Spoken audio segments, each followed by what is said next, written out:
Here's where it glitches. Electricity was invented after buildings were already wired. Cities had canals and trolleys before roads. Fires and great quakes conveniently wiped out archives in Boston, San Francisco, Chicago, and London.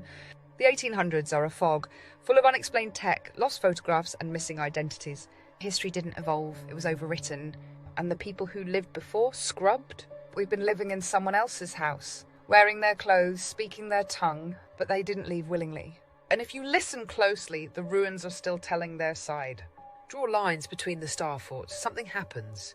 You get perfect symmetry, cross-continental connections, a literal world circuit. These locations pulse with strange frequencies. Compass glitches, EMF surges, tree growth distortions, animal migration anomalies. They weren't just buildings, they were nodes. Tartaria wasn't just a civilization, it was an energy system. The reset buried the circuit. After the mud flood, many star forts were filled in with dirt. Others were turned into tourist sites with no functional explanation.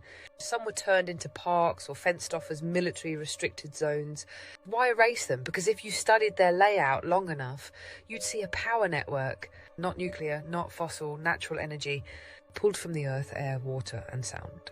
Tartarian buildings weren't just beautiful, they were tuned. Domes that amplified sound. Towers that harmonized frequency, metallic spires shaped to move charge, copper roof structures positioned like antennas. They didn't need power lines. The architecture was the power source.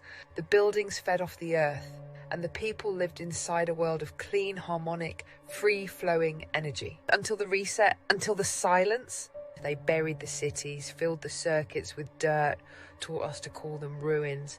But underneath the story, the grid is still live, and some of us can feel it. The mud flood. In photos from the 1800s and early 1900s, you'll notice half-buried doorways, windows below street level, entire city blocks excavated downward, thick layers of sediment covering structures. Textbooks call it settling or foundation design, but when you put the puzzle together, it looks like the aftermath of a global flood of earth. Not water, mud, a mud flood. One massive event, or a series, that buried Tartaria, and then came the rewrite. You weren't taught this because it breaks the timeline. And once you see it, it's everywhere. We didn't build the past, we built on top of it. This is Inspiracy, and this is only the first layer.